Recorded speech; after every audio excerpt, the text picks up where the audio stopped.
Hello everyone, welcome to my channel. তো আমার এই নতুন ব্লগে তোমাদের সবাইকে স্বাগত জানাচ্ছি। তো অনেক দিন হলো আমি তোমাদের সাথে কোনো ব্লগ শেয়ার করতে পারছিলাম না, কারণ আমার শরীরটা এতই খারাপ ছিল যে আমি ভিডিও করা সাথে এডিটিং করা সেটা করার মতো আমার ক্ষমতা ছিল না। মানে ধরতে গেলে আমি একদম বিছানায় ছিলাম। মানে বোনের বিয়ে খেয়ে এসে আর কি শরীরটা প্রচণ্ড খারাপ হয়ে গেছিলো, যার জন্য আমি কোনো ভিডিও এতদিন পোস্ট করতে পারিনি। তার সাথে আমার যেহেতু স্কুলও থাকে, তো কয়েকদিন তো স্কুল ছুটিই গেল।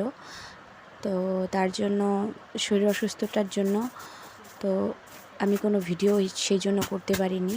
তো কয়েকদিন হলেও শরীরটা একটু খুব ভালো হয়েছে। তো তোমাদের যে ভিডিওটা মানে এডিট করে দেব সেটার ইচ্ছে করছিল না শরীরের অবস্থায়। যাই হোক, আজকে সময় পেয়েছি, আজকে যেহেতু রবিবার, তো একটু সময়ও পেয়েছি ভিডিও করার সাথে এডিটিং করারও। তার জন্য তোমাদের সাথে ভিডিওটা শেয়ার করলাম। যেহেতু শরীরটা খুব খারাপ ছিল, তার জন্য ঘরদুয়ারের অবস্থা খুবই খারাপ ছিল। তার আগে বোনের বিয়ের জন্য আমি অনেক দিন বাপের বাড়িতেও ছিলাম, অনেক দিন হলো ঘরটা পরিষ্কার করা হয়নি। তো আজকে সকালে আমার বর ডিউটিতে যাওয়ার পরে তো ভাবলাম ওকে খাওয়া দাওয়া দিয়ে রান্নাবাড়ি করে ভাবলাম আজকে ঘরটাই পরিষ্কার করে নিই। তো এক এক করে দেখো সব সোফা টোফা সাইড করে এগুলোর নিচে প্রচণ্ড ধুলো জমেছিল, সেগুলো ঝেড়ে আস্তে আস্তে পরিষ্কার করে নিচ্ছি। তো আমি এই ভ্লগটা এখন 10টার থেকে আরম্ভ করেছি। তো আগে যেগুলো ছিল আমার রান্না বাড়ি সব কমপ্লিট করে মেয়েকে খাইয়ে নিজে খেয়ে হাজব্যান্ডকে দিয়ে, হাজব্যান্ডে খেয়ে দেয়ে ডিউটি চলে গেল, সেগুলো করে আমি এখন ঘরটা গুছাতে এসেছি পরিষ্কার করতে। তো আমার মোটামুটি করে পরিষ্কার করে নিলাম। তো এখন ঘরটা ভালো করে ঝাড় দিয়ে নিচ্ছি, ঝাড় দিয়ে তারপরে ঘরটা আমি ভালো করে মুছে নেব। তারপরে বাইরেও অনেক কাজ আছে, অনেক দিন ধরে অসুস্থতা থাকার কারণে অনেক জামা কাপড়ও আমার জমা হয়েছিল যেগুলো আমি ধুতে পারিনি আর কি, সেগুলোও ধুবো। আর বন্ধতে তো জানাই আছে আমার স্কুলের ড্রেসটাও ধুতেই হয় প্রতি সপ্তাহে। তো তার জন্য স্কুলের ড্রেসটাও জমবো, অনেকটা কাপড়ও জমে আছে। তো তাড়াতাড়ি করে আমি রান্নাবাড়ির জন্য সকালবেলা সেরে নিয়েছি। তো সেরে আমি ঘরটারও পরিষ্কার করা আমার হয়ে গেছে। এখন ঘরটা ভালো করে মুছে নিচ্ছি।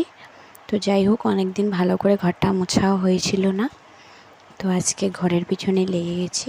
তো ঘরটাও ভালো করে মুছে নিলাম।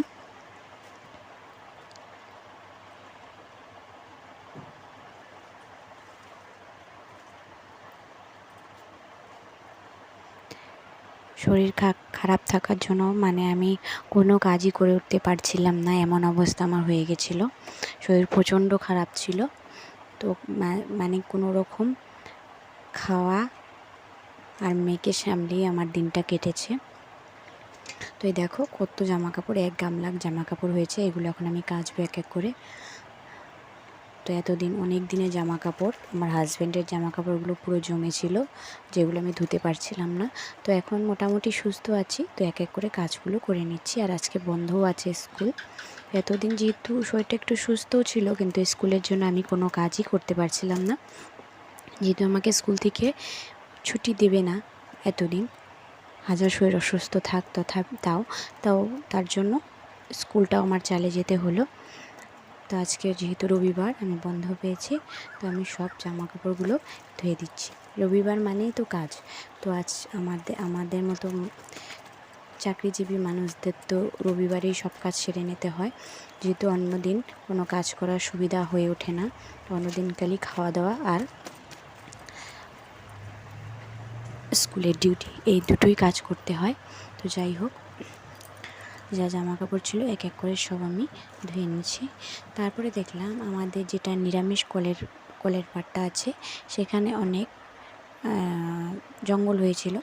আর এখন যেহেতু বৃষ্টির দিন, তো এখন এগুলোতে সাপ ঠাপ আসতে পারে, বা আমাদের একটু গ্রাম সাইড না, এখানে অনেক বড় বড় জোঁকও হয়।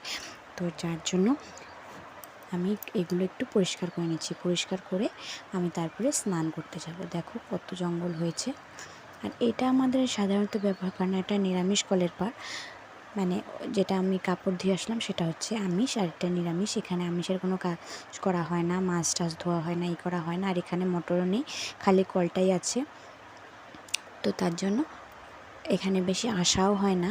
যাই হোক, আসা না হলেও জঙ্গলগুলো হয়ে আছে, দেখতেও বাজে দেখা যায়। তো আমি ভাবলাম যে পুরো আজকে এইটুকু পরিষ্কার করে নিই, যেহেতু এখন সময় বাজে 12টা, সময় আছে, 1টার দিকে মেয়েকে খাওয়াতে হবে। তো আমি জঙ্গলগুলো পরিষ্কার করে মেয়েকে খাইয়ে ঘুম পাড়িয়ে দিয়েছি।